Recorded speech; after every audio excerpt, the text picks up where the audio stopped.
Hey, everybody, welcome to Dear Asian Americans. Hope you are staying safe, hope you are staying healthy, and hope you are staying inside.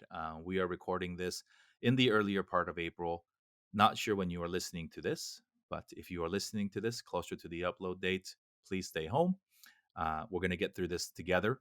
But the more of us stay home and the more of us help the first responders and all the other important people doing the work out there, we're going to get through this together.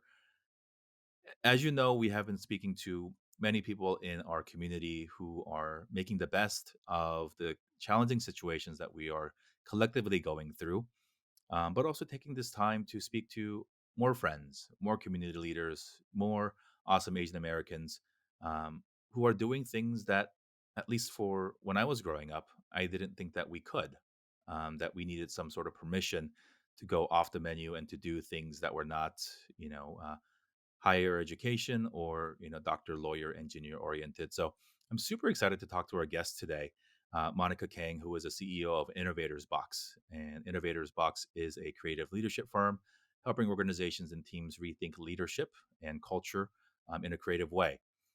And so, Monica, welcome to the show. Thank you for having me. So tell us a little bit about Monica. I know what you do, and we can tell from your companies and organizations, products and website what you do now. But I want to start with, how did Monica's family move to America? When did you move? How old were you, and where and under what circumstances that you became a Korean American? So in my case, I was born in the States. I'm currently in DC when we're filming this, and that's actually where home is for me, and in fact, where I was born. My family lived in Fairfax, Virginia, and I say past tense because we moved when I was young, and I grew up earlier part of my childhood also in Korea. And so and since then my family stayed there, but I came back to study abroad back into the States, where I spent large part of my education time in the States, but my family still lives in Korea. So I'm the only one. My brother also live in the States, but he's currently back in Korea briefly. So yeah, How old were you when your family moved back to Korea? I think I was just starting, I was still probably finishing kindergarten and about to start, I think, elementary school, because when I went back to Korea, or when I moved to Korea, I was starting first grade. Ah, so at that, I mean, it's hard to know what a 4 or 5 year old goes through, to be honest with you. But you had developed some yeah, but I think you had developed some sort of identity as an American child growing up in Virginia, and I imagine going to preschool and other types of toddler activities where obviously we're more diverse here from a visual perspective and a racial perspective. Were there some things in your memory that when you went back to Korea that was a shock to you, or how was that like? So I was probably too young to remember on my end, but it's a question indeed that I ask my parents a lot. I think the short version for people who wanted the summary is basically I had multiple identity crises throughout my life, and I'm very grateful for where I am to be able to stand where I am. So that's the short version, if you want the quick snapshot. Yeah. And I think it means a lot to be able to say this now with a laugh, along with it, with humility, knowing that I'm absolutely grateful for everything that I had to go through and continue to go through, because it's a humble reminder that, identity is something that never stops. It's something that you continue to grow with, but something that you choose to decide what you want to make out of it. Whether that is your race, age, gender, sexuality, or anything else, your job or industry. And that was something that I think constantly both impacted the way I showed up in anything I did and was. And so, a quick story to add to your question and how I answered that even was, I don't remember, but my parents tell me the two or three stories that I always go back to that makes complete sense was that the if you're seeing the video version, the bubbly version of me is like kind of the original Monica version, but that kind of all shut down when I first went to Korea, because for those who don't know the Korea education system, you have kind of the box formula, you kind of had to fit in. And also for me, Korean at that time was a second language. So I would go to school and I wouldn't understand anything, but I know some of the phrases. And I don't remember, but my parents would say that every time when I came back from school my first year, that full year, the teacher would confirm again that I did not say a single word. And Mm. you see, I'm chatty. I'm an extrovert. I like to talk, and I did not say a single word because I didn't know how to speak Korean. But I would still come back home every day and speak to my parents in English and say, my teacher said this was that. This is my homework. I'm gonna go do my homework and then I'll play later. And so I think because of probably my type A personality, I was there, but I they saw already a hint of like how I was kind of adjusting.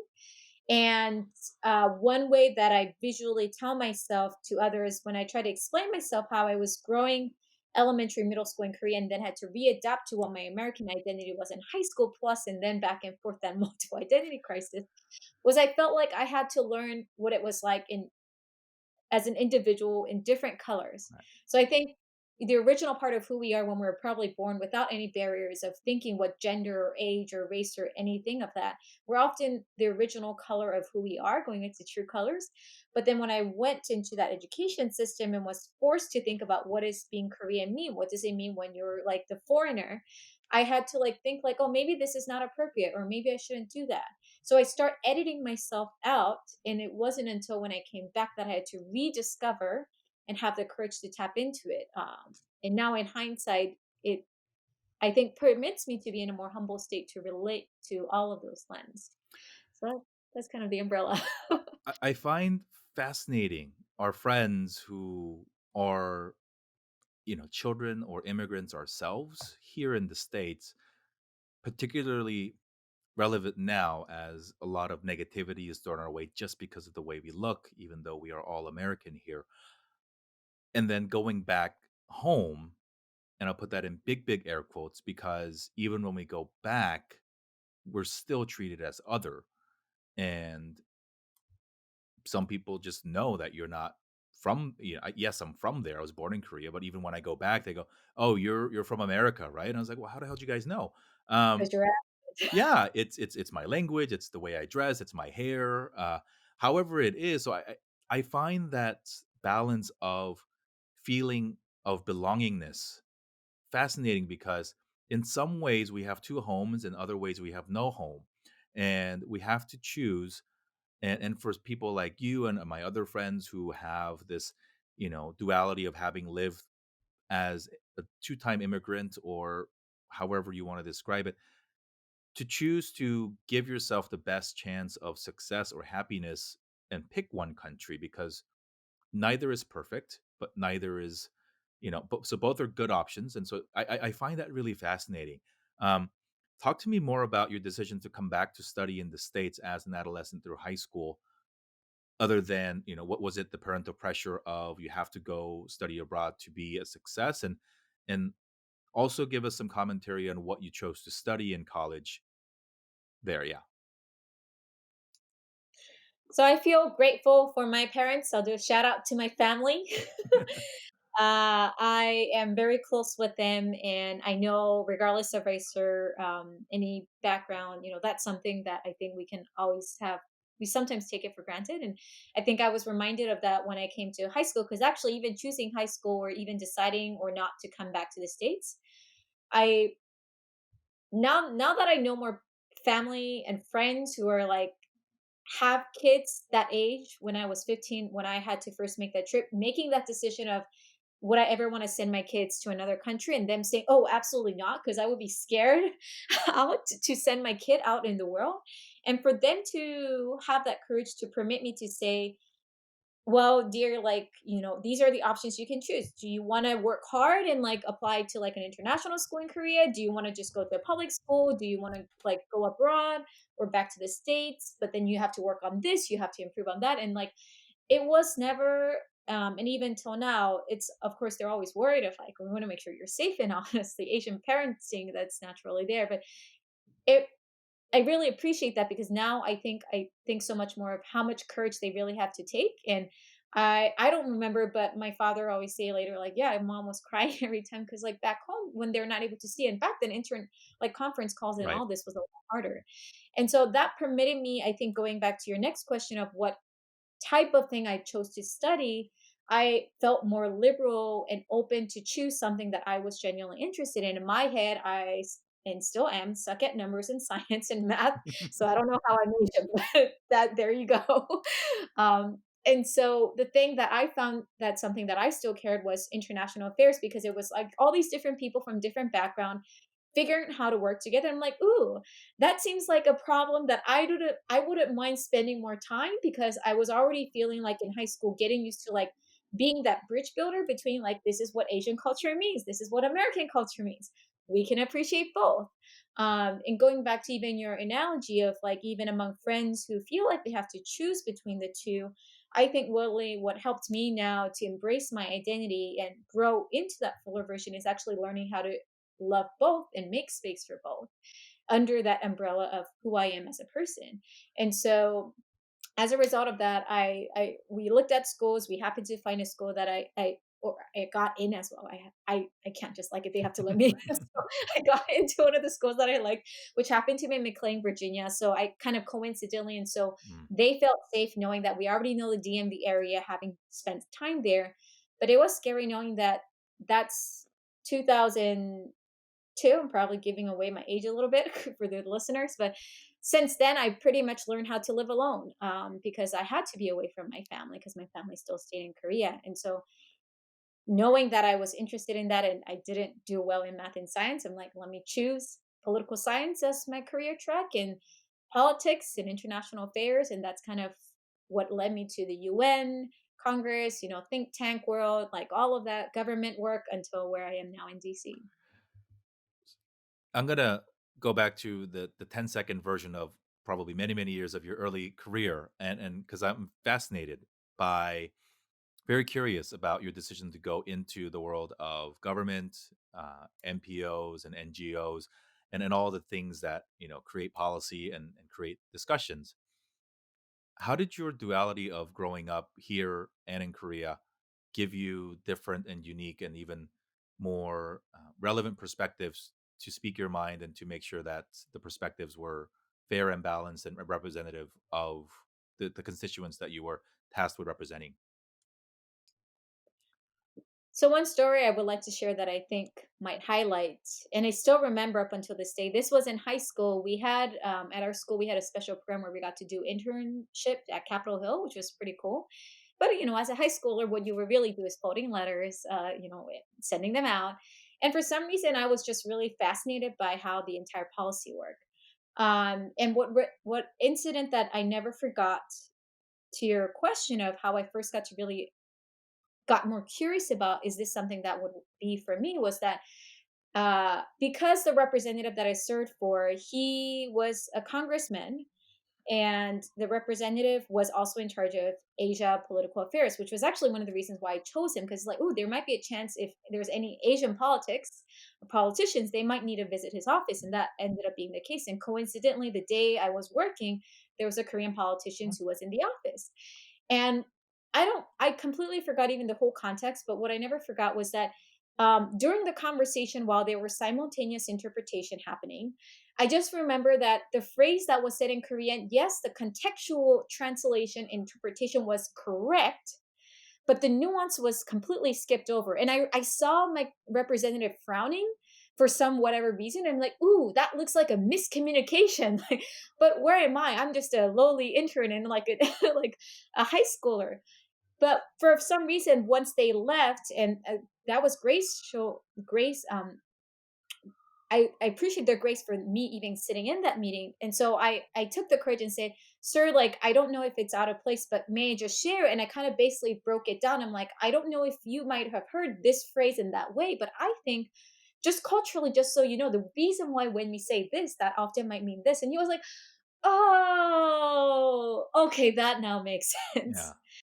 And I think that small incident just really sat with me, and realizing that, if something as simple as understanding two languages and culture could mean that you can fix small miscommunication moments like that, what many more miscommunication can you stop? What many more communications and relationships could you bridge? And I think for me, because I was always fascinated by people and I still am, kind of it came a curiosity of like, ooh, so that means if I learn more about different cultures, then I can connect more cultures and I can connect on that dot. And so that's the story that I still hold on to, and why it's important to stay curious. Never assume what you know, and just stay open, because I might mean something and somebody might also take it a different way. And then that's an opportunity to say, okay, let's talk about why that happened so that we can learn about each other. Thank you for that story. I think it's more important now than ever to not only for us and anybody, whether you represent any sort of group, to not only have a seat at the table because representation and visibility are very important, but also it's what you do with that responsibility and that sometimes we call it a burden, but if you have a platform, if you have a seat at the table, if you have access to people, what are you doing with that? Right? It's sure fame, glory, money, access; those are cool, but are you using that for good, or are you using that to potentially prevent something bad from happening? So whether it is in newsrooms and influencing a decision to use a stock photo of a leading story that might change the narrative of the entire story, or choosing to flex your network and interviewing some people for a story that might lead to a better story tell. um, I think those are very, very good lessons that you got to experience earlier in life, and sounds like it was pretty cool that you had the ability to do that. If I may, can I add Yeah, one connected point on that? So I would also add, yes, and I hope more people who's listening take a moment to reflect about, it doesn't have to be a big stage for you to take this action. So another complete different scenario was when I was interning in at the State Department for an opportunity in Vienna, Austria. I was traveling every weekend. I was having a blast learning how to navigate the train system. And one of the things I never forgot was that every time I connected with these strangers around the world as I was traveling train, because I was trying to figure out by myself, they just said that, wow, like, I think you're one of the first American that who's actually genuinely really interested in my country, who's just really asking all these questions, and they really appreciated that. And I was really humbled, one, first, that they saw me as American, because they were focusing first on the accent, and they were not seeing that as part of it, but two, um how they expressed that gratitude. And that hung with me as well, that diplomacy doesn't mean that it just has to be on screen. It's the very small things that you're probably doing while you're grocery shopping.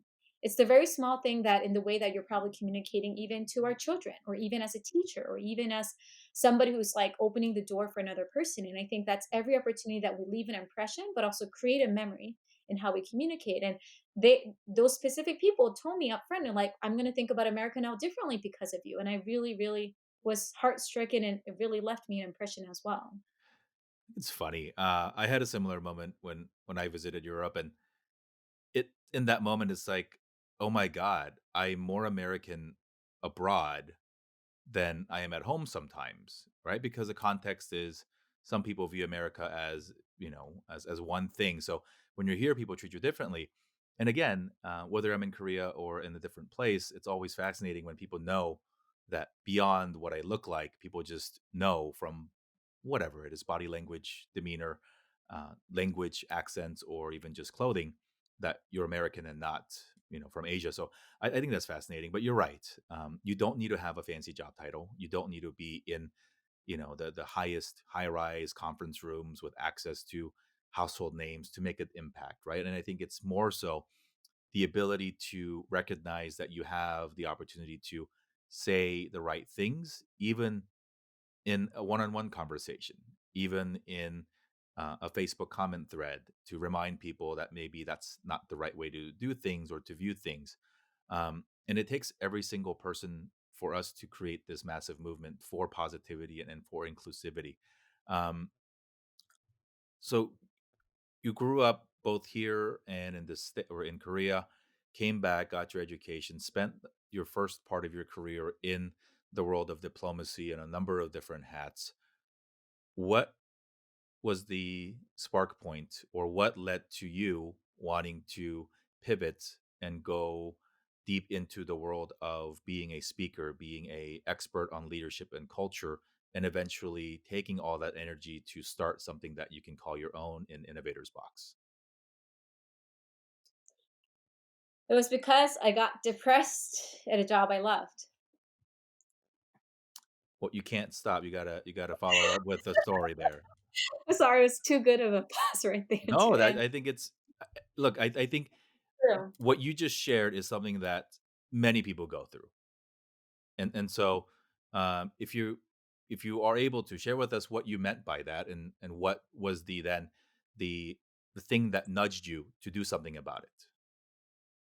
So, as you all have been listening, I've shared a few minutes ago how even at high school, I kind of knew I loved policy and like international affairs. And for those who kind of got some hints, my original kind of habitat was type A, perfectionist, had a perfect plan. This is how the way in life is. This is where I'm going to get there. These are the type of movies I should even watch. And what I quickly realized is that I got to finally where I thought was right, what success quote quote was, and I loved everything I was doing. I loved the people. I was, excited. I was in nuclear nonproliferation as my expertise, where basically a jargon of how to prevent the bad guys from having weapons, and if they did, how do we make sure the government is equipped to know where this scattered material is and what to do scientifically and border security. And there was a lot of education and policy and bridge building and going back to me loving how to connect different people. I'm like, ooh, this is one connecting the dots. If you have one thing screw up, everything's going to be screwed up. And like, I was fascinated and really excited to learn more. And yet, when I find myself crying to work every day, feeling really stuck and like, um, and people keep telling me you shouldn't complain because you got everything. Like, what's wrong with you? Like, that wasn't even helpful. And I just realized, one day as I was crying to work, I was like, you know what? Let me start with one decision. I don't know where, but I just know that maybe crying to work, walking to work is going to be less embarrassing because less people will see me. Because at that point, I was already having even suicidal thoughts in creative ways, like, oh, maybe the knife. Like, I won't go into detail, but like, it wasn't healthy. But I just didn't know a way out, and that small decision was actually a lifesaver because of that simple decision of maybe crying to work. Walking is less embarrassing than on the bus because bus everyone sees me even with my glasses.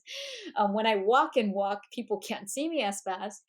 I quickly realized I was making many other decisions differently. If I have to walk to work, in my case, I now have to wake up 2 hours earlier. I had to make sure I'm wearing comfortable shoes, make sure what I'm carrying, I have everything, the temperature. If it's windy, then I need to make sure I have an Mm, extra layer.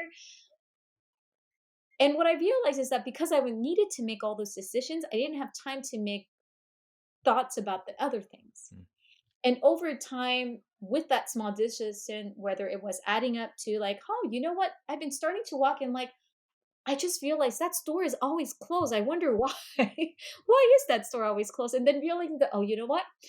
That cheeseburger, I've been meaning to check it out. Like, let me try that. I'm like, who says I need to have salad every day? Like, I want to have a cheeseburger today.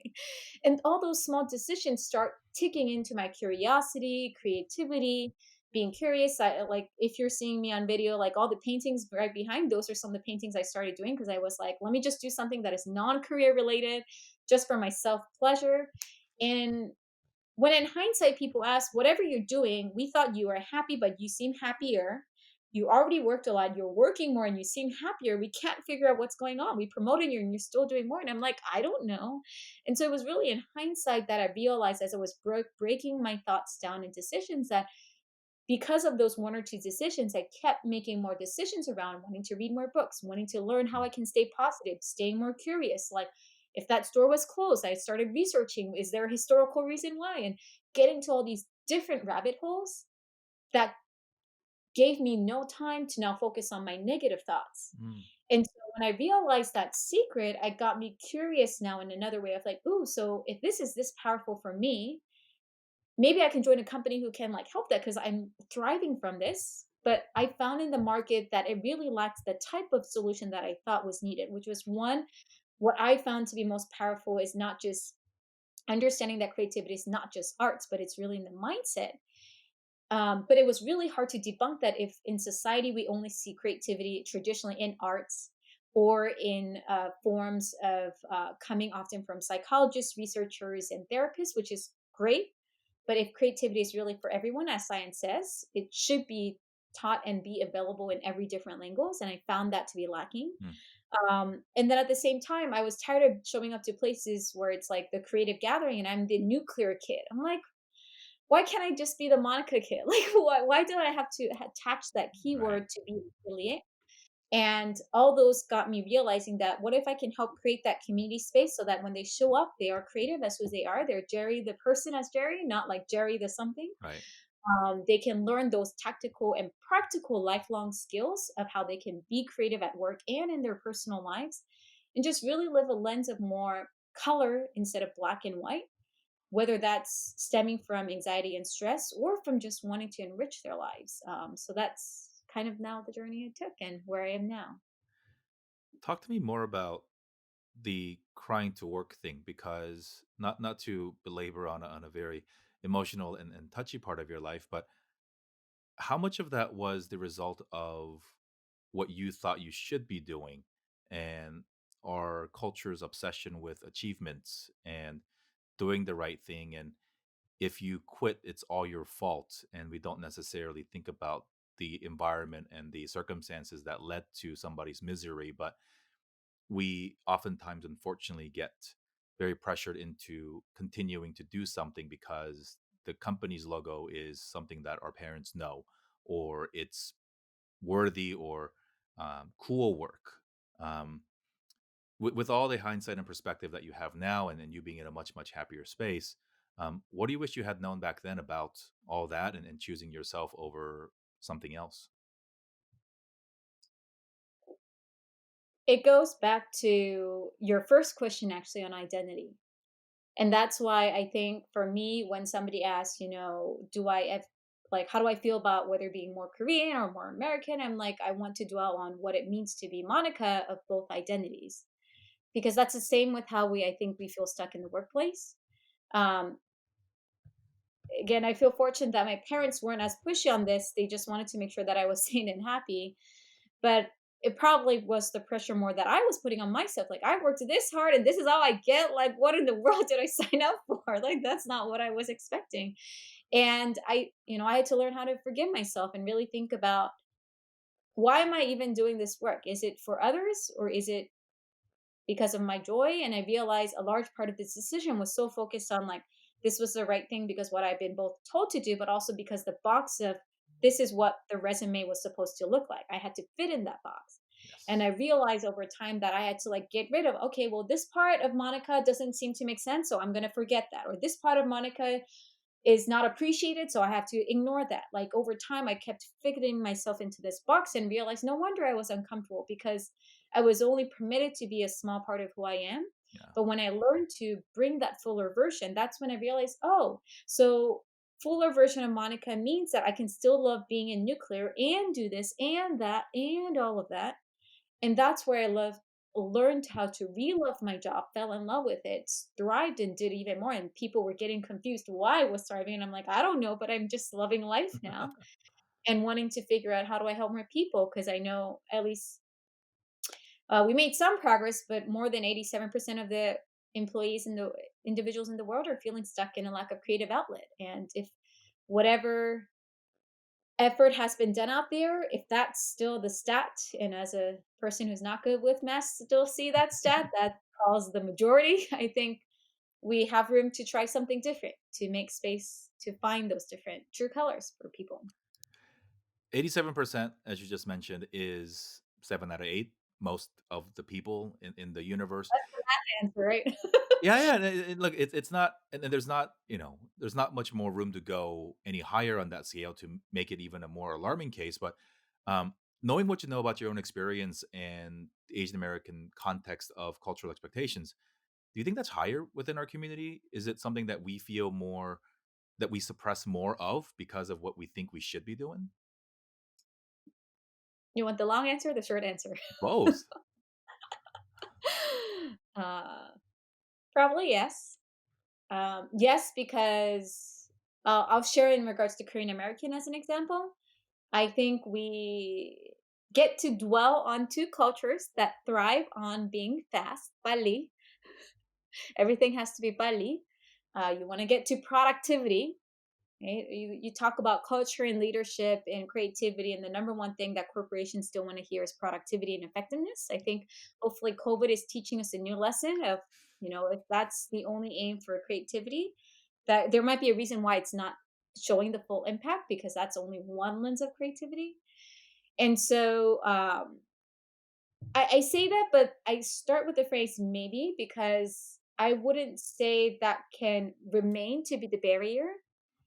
We can use that in a positive way because there's a reason why we have like K-pop culture.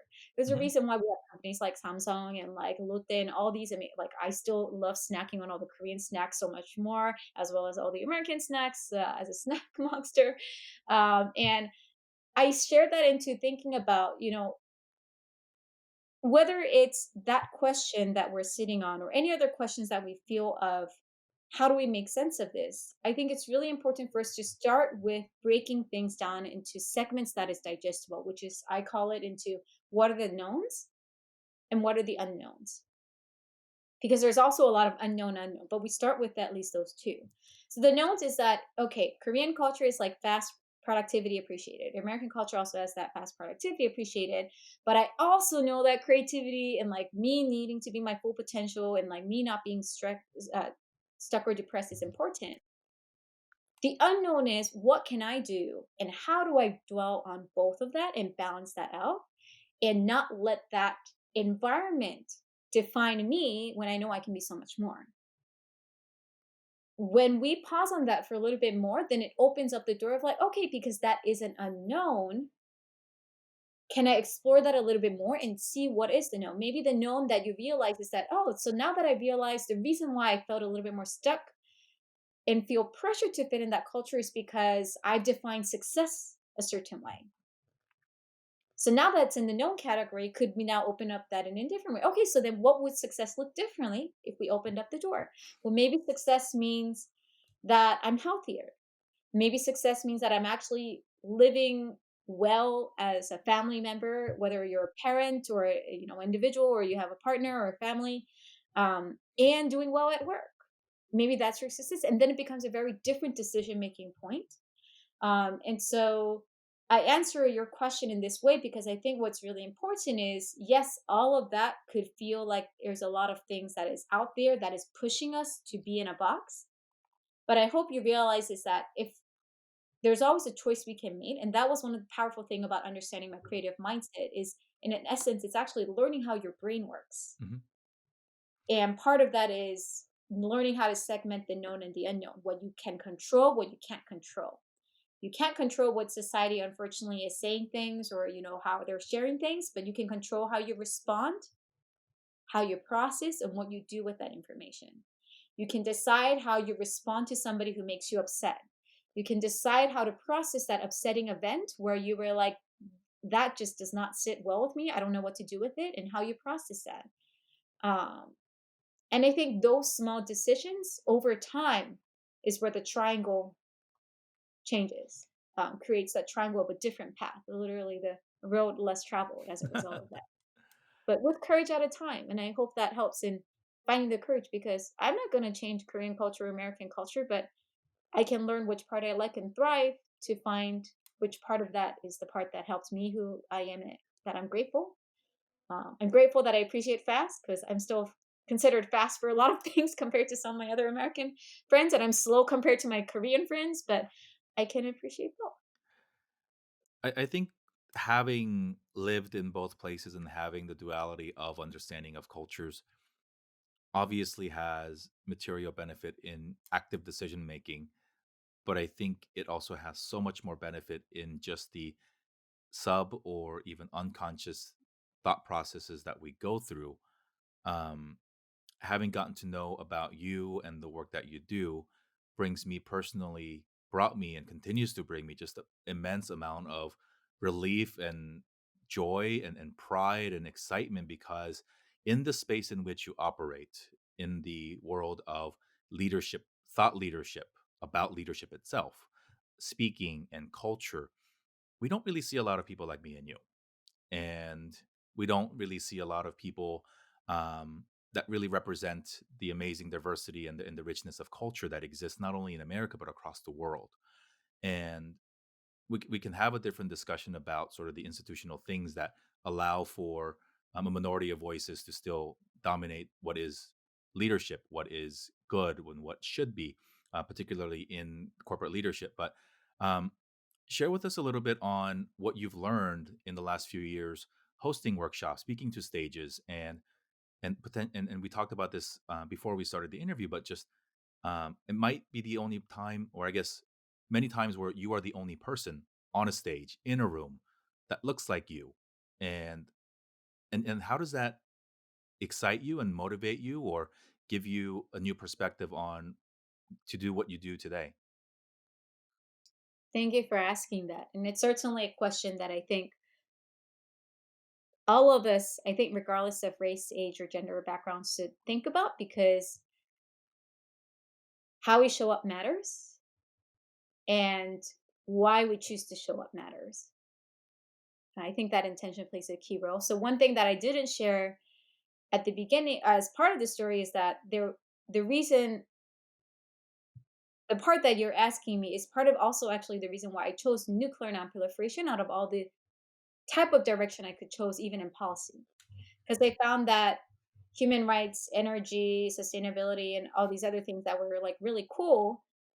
Also, I was somehow not as equally excited. I don't know why, but military security, like nuclear weapons, was a place that I felt like majority of the experts were all white male or post-Soviet Russia comparison. And I'm like, I know about Korea way more than I they do. Or like the few who were like Korean Americans as well, which were great. But and I know I'm Korean American, so I wanted to be mindful of not just learning about Korea, but it was an intentional insight that I kept being aware that every place I went, whether it was a networking event or like a hangout or like a conference in the nuclear space, I'm often the only Asian, one of the probably the shorter ones in the room, younger ones, female, every stereotype that you can name of. I kind of fit in all the buckets. So I think those few years already prepped me being aware of that and kind of learning how to heal myself. If I ever let that identity be part of the cause. And I loved that you already asked me even at the beginning that how much identity played a role because I think for me, even before that nuclear incident, throughout my life, I had to swing back and forth. Am I too Korean? Am I too American? Oh my gosh, I was saying inappropriate things because in American culture, that joke wasn't right. But in Korean culture, it was like a shame of me. How should I say it?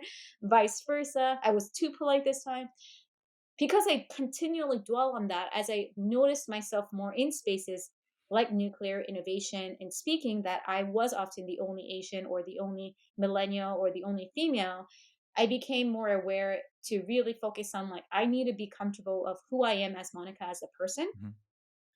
because going back to what you know and what you don't know and what you can control or you can't. I can't frankly control even up until this day what people would perceive and decide to make an opinion when they see me or Mhm. hear me. That's something that I can't do anything about. But what I can choose to do is knowing who I am, focusing on improving who I am as a person, and let that be the bigger volume of the vehicle and let that be the fuller story. And what's been a humbling journey is yes, like if you ask me, like, so now it's been a little bit about a little less than 5 years I've been doing speaking. I do about 80 to 100 sessions a year. So right now that's a little different this year for 2020. I'm doing more virtual right now. But because of that, the first few times I was terrified. I still always get a little nervous because I always want to make sure I say the positive and the right resources. But I was worried more of than would anybody judge me in the way because they think I'm too young or they think I'm younger than them. And I am often talking to people who are 10, 20, 30 years older than me and giving Mhm. them wisdom. And so I've realized what really helped to me is one, it's really important for you to be intentional, but it's also really, really important, especially if you're in a stage capacity like that, to not let that be the sole definition of why you're there, but rather know that is going to play a role and influence. And if it is going to influence, how can you do it to empower and help more people? So, early version of Monica's speaker was more worried about, like, oh, what if they think I'm young or like naive and yada yada or Asian? Now, what I realize is that no, like, well, people are hiring me because of my expertise.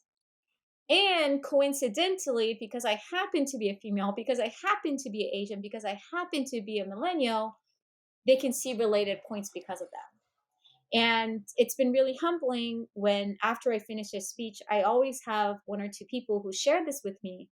on two different lens. Those who are kind of, I'll just as a simple age bracket, those who are older than me, they would come to me and say, Monica,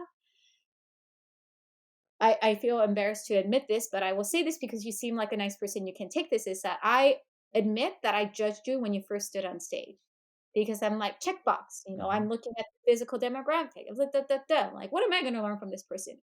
But as soon as you started speaking, I forgot everything else because you had so much insight that you were sharing. And like now I know I'm creative and I never thought that was possible. And now you gave me new hope. I'm really excited. I have all these other questions. Can you help me on that? And the second type of conversation where I meet younger people where they're like, I just realized I never thought about this until you were on stage, but I just realized now that you're on stage speaking that you might have been the first speaker who looked like me, who actually had things that I can also write, who just didn't talk about other things as well. And I think that means a lot. And so as probably you're listening, those identity insights are really crucial. But for that to play a bigger role, you really, really have to be good and great at what you do. If I was providing sushi and I sucked at that, that's then I'm not doing a service. And so by me learning how to cultivate that skill, but also first being grounded, I had to really work on like who I am, being comfortable at my identity and building that, and then how to hence showing myself. And people can see that. And so I hope that layers of stories help you on that. No, I think it's fantastic, because I think I often get that too, and this is not um, anything to applaud the things that you and I do, but the amount, and I'm still surprised every single time, but I share a lot on LinkedIn. I make videos for LinkedIn. I speak in different forums, and I do more than I would generally be comfortable with because I know that when I say the same thing that somebody who doesn't look like me would say, that I hit on a different resonance with somebody in the audience because of exactly what you said. Because the things that come across in the spoken and unspoken nuance of, I know where you're coming from, and therefore I know, that's powerful. And if I or you or anybody is the first person that looks like somebody in the world, and then that we become the spark for them to do something great, I don't think you can really put a value on any amount of hard work. It's just, it makes everything worthwhile, right? So you've really sort of nailed why I started this podcast in the first place. It's because it matters, right? And for so long, when I was growing up, when I was in high school, when I was in college, and to be expected to follow a near linear path to something, and I didn't follow it precisely. I deviated myself, but still living in that world of, these are the things that is expected of you. And if you deviate, at least do something that makes a lot of money, or that's something that, it's still quote unquote acceptable. To hear the stories of people that look like me and you, maybe not precisely, but also to know that we all ended up in this country in one way, shape, or form, and we had similar experiences, and now we're going through the same thing. Um, is literally why we started this show. And your story will hit somebody very differently than my story, and so, many of our other guests. And so, um, perfect segue into the way we end all of our shows, which is to go back to the title of the show. And so, for all the reasons that I just mentioned, Dear Asian Americans is a letter to us, from us, by us, and really for us. And so, share with us something that you would like to share with the community at large.